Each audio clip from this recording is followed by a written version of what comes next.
Don't you wanna go to that land? Don't you wanna go to that land? Oh, where I'm bound, oh, where I'm bound. Don't you wanna go to that land? Don't you wanna go to that land? Don't you wanna go to that land? And where I'm bound, oh, where I'm bound. There is joy in that land. There is joy in that land. There is joy in that land. Oh, where I'm bound, oh, where I'm bound. There is joy in that land. There is joy in that land. There is joy in that land. Where I'm bound, oh, where I'm bound.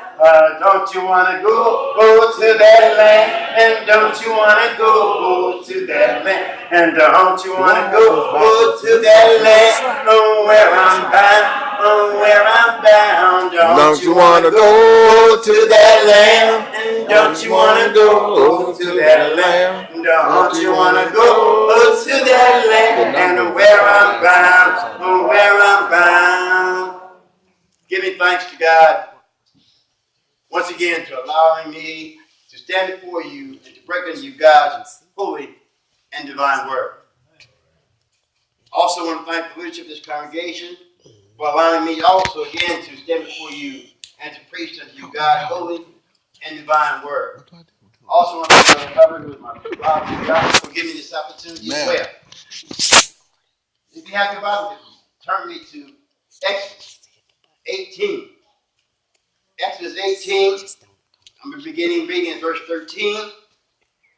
I'm going to end at verse number 19. I'm going to cover verses 18 through 21. And it reads, And it came to pass, one tomorrow, that Moses sat to judge the people. And the people stood by Moses from the morning unto the evening. And when Moses' father-in-law saw all that he did to the people, he said, What is this thing that thou doest to the people? Why sittest and thou from morning unto evening? And his father-in-law said rather unto him, Because the people come unto me to inquire unto me of God. Why they have a matter that they came to me, I will judge between one another and do make them known the statutes of God and his law. And Moses' father-in-law said unto him, The thing that thou doest is not good. Thou wilt surely weary away both thy people that is with thee, for this thing is too heavy for thee. Thou art not able to perform it thyself alone. As we go through life and we deal with our ministries, we deal with some stressful things. In order for us to be more productive, we need to know how to handle the stress of life. Yeah. And Moses' father-in-law told him something very important that should be key to helping you and me in our daily lives. The thing that you're doing, you're going to wear yourself out. So what I'm going to use for a subject tonight, you take too much upon yourself. You take too much upon yourself. See, after the children of Israel were led through the Red Sea, they complained, first of all. Like most of us do sometimes, we complain. They complained because they were hungry. God fed them. Then they complained again because they didn't have any water. God told Moses, speak to the rock. Moses took too much upon himself and he hit the rock. Sometimes when God gives us instructions to do something, we want to do it our own way. That's right. I'm going to say that again. When God gives us instructions to do something, we want to do it our own way. God said, love your neighbor. I want to do it my way. God said, be faithful until death. I want to do it my way. You take too much upon yourself.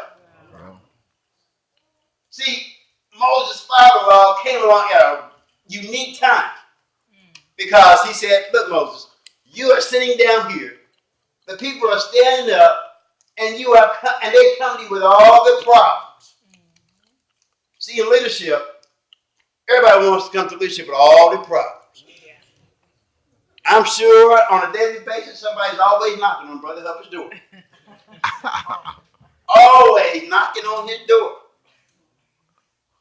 I'm sure that they always calling Brother Terrace every single day. Brother Terrace, I got a problem. I need some help with something. But sometimes we don't heed to the spiritual ones, the things that they say to us, because we want to take too much upon ourselves.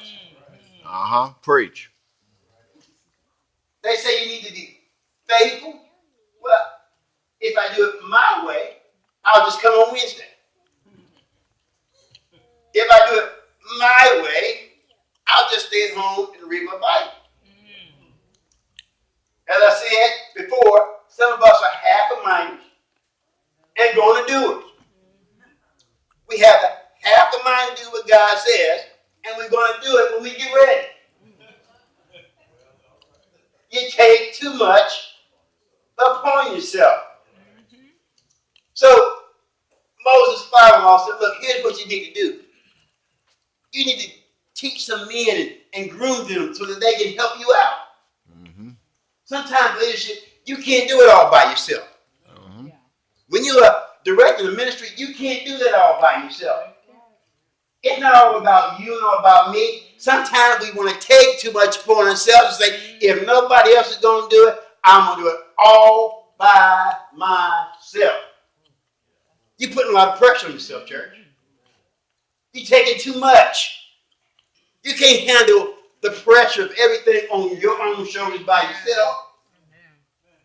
You need some help. Then Moses' father-in-law went on and said, look, here's what you need to do. Find you some able men.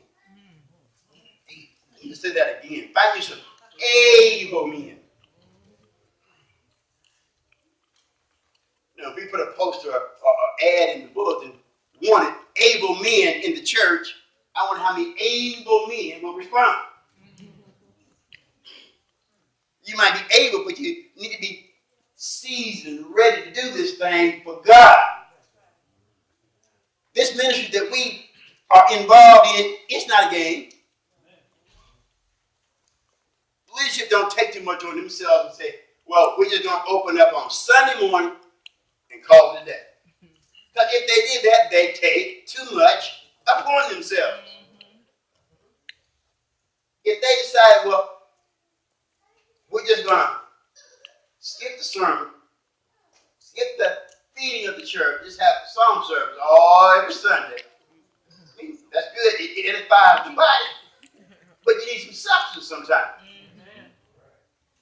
You need some meat, some potatoes, some gravy. You take too much upon yourself, church. When you come in, you decide that you're going to tell the brethren how to run a church. And you know, there's some people that are challenged to do that too.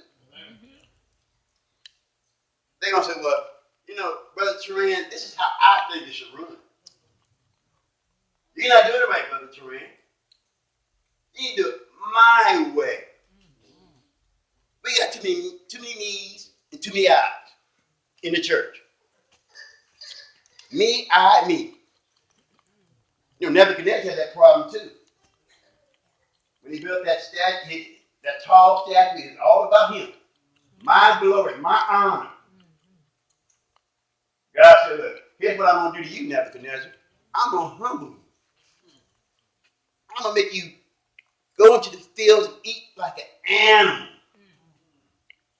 Now, what if God treat us like that in this day and time? Decide to cast you down from your high pedestal because you took too much upon yourself.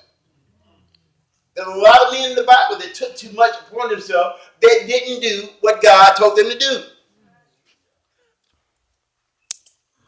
God has a way of waking us up when we try to do it our way sometimes.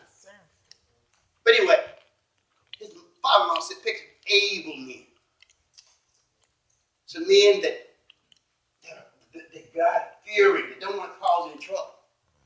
You don't want no men working with you going to cause trouble, brother Hub.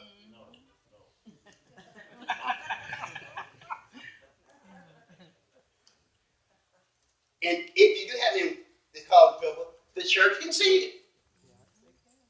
They can recognize trouble when they see it.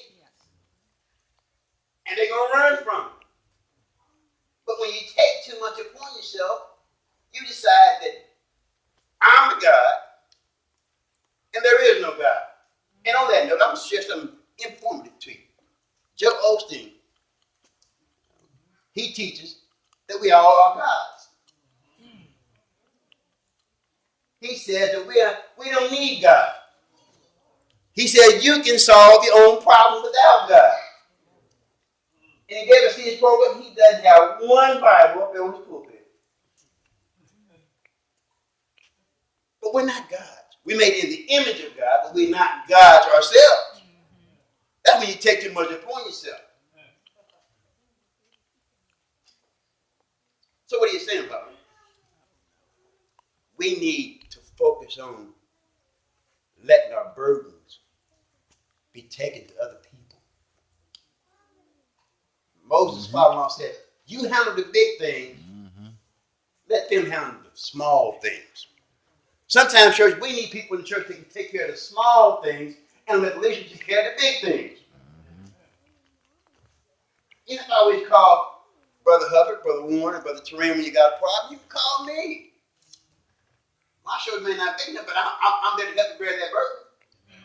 Galatians chapter 6, brother, if you may be taking the fault, ye which are spiritual, restore such a one, considering yourself.